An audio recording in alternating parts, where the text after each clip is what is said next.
The Pension Protection Fund, or the PPF, is marking its 10th anniversary this year with another strong set of financial results.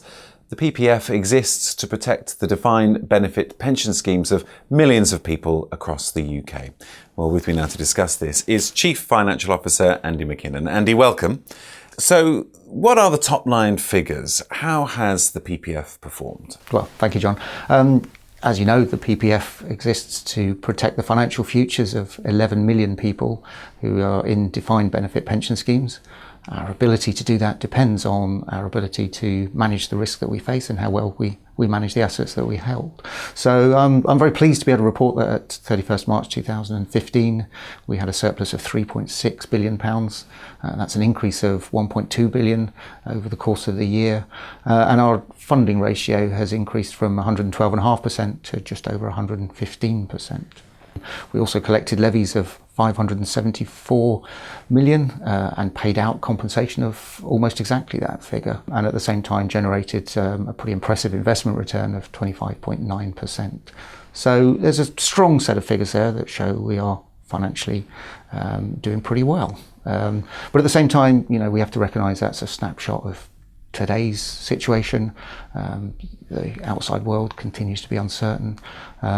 We had a pretty low level of claims this year, 322 million. Last year's equivalent figure was 619 million. The year before that, over £1 billion. So there's a lot of uncertainty out there. And the deficits in the schemes that we're protecting have risen by over 4 times, in fact. So at the end of March in 2014, there was a combined net deficit across all the schemes we cover of 70 billion.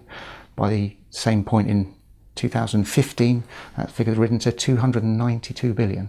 That represents a very significant increase of the risk that we face, and that's the reason why our probability of success has in fact fallen slightly from 90% last year to 88%. Okay, so how important is the PPF's investment strategy to the organisation's ongoing success? Well, that's extremely important. We manage assets now of over 22 billion. That's up from just over 16 billion only a year ago. And as I mentioned earlier, we generated an investment return of 25.9%. Now, a lot of that comes from the way that we match our liabilities. So, as you'll be aware, interest rates have come down a huge amount over the last 12 months. That translates directly into an increase in our liabilities. So we've had to look to the investment strategy to generate an extra £1.5 billion just to offset the effect of that during the course of the year. It's not a small sum, is it? No, it's a very significant sum, and we're very proud of the investment strategy that's delivered that. And not only that, in fact, we've also generated over and above that a £1 billion investment return on what we describe as our growth assets, and that's effectively the greatest component of the increase in surplus that I described earlier.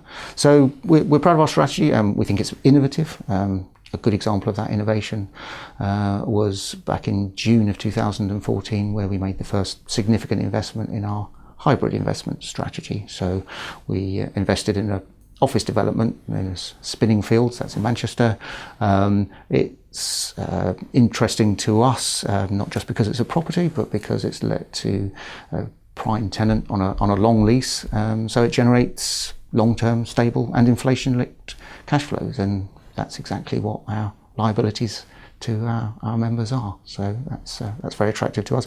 But of course, it doesn't stop there, and we will continue to innovate and develop, and that's the reason why we've recently decided that we're going to look in detail at the ability to bring some of that investment management in-house and set up our own operation to manage assets directly, which is another exciting development for us. So what are the origins of the PPF, Andy, and why was it set up? Well, 10 years ago, you had better protection if your holiday company went bust than if your employer did. So the PPF was set up to protect people who were in defined benefit pension schemes in the event that their employer did go insolvent and hadn't put enough money into the scheme. By March of this year, more than 220,000 people have directly benefited from the protection that we offer, and there are another 107,000 people who are in schemes that are going through our assessment process right now. And you offer protection for potentially millions of people? There are 11 million people in defined benefit schemes now. That's more than 6,000 schemes across the UK. Our job is to make sure that in the event that their employer does suffer an insolvency. And of those 6,000 schemes, more than 80% of them haven't enough money in them to meet the promises that have been made. When you think about that, it gives you some sense of how important it is that we are here to protect those members and that we manage our business effectively. You launched the new levy model last year. How's that progressing, Andy? It's progressing very well, and we're expecting to start invoicing in September using the new PPF Experian model. We invested in that new model because it will be a much better predictor of insolvency of employers, which of course is what drives the risk to us, how likely it is that an employer might become insolvent and what's the size of the claim if they do. So we believe the model is a much better predictor. We also believe it's more transparent. We have a portal now for employers, and that's open now, so we'd encourage any employers who haven't yet done so to go in and make sure that our data is correct. That's the way for them to make sure that we correctly calculate their levy, and of course that's how we get to the better measures and we ensure that fairness. Now, the Pension Protection Fund is a unique organisation in many ways. What for you, Andy, makes it special? Oh, that's an easy one, John. There are more than 300 people who work at the PPF, and every one of them is absolutely focused on what we're here to achieve.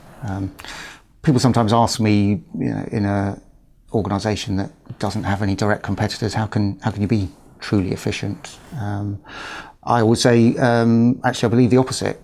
We don't have shareholders to make profits for, and we don't have an ability to choose which markets we want to try and compete in. We are here for a single purpose, which is to protect the 11 million people in those defined benefit schemes, and each and every member of staff at the PPF is absolutely committed to doing their part to make sure that we continue to do that. How does the PPF see the future then? What are the challenges ahead? We spend a lot of time and effort in analysing the pensions landscape. We publish the PPF 7800 index, which tells you how scheme funding is looking. We review the whole defined benefit landscape in the Purple Book, which we publish alongside the pensions regulator. And of course we have our own internal long-term risk model, which is how we try and assess what the outlook for claims or for employer solvency is for us. And that's the biggest risk we face really are those insolvencies. As I mentioned earlier, over 80% of pension schemes are currently in deficit, so when there's an insolvency, it's quite likely. That is a point of concern for the future, isn't it? Yeah, very much so. But look, there's a lot changing in the pensions landscape at the moment, with freedom of choice, there's auto-enrolment, the recently announced changes in the tax regime. Most of what's going on at the moment, though, is really focused on encouraging people to save more for retirement. What the PPF is here to do is to protect those who are relying on defined benefit pension schemes for their retirement. As I said before, that's 11 million people who are relying on us. So it's very pleasing to be sitting here today, painting a very strong picture of the financial health of the PPF to give people confidence that in the event that happens and they do need us, we will be here to support them. Okay. Andy, thank you very much. Oh, John, thank you. It's been a pleasure.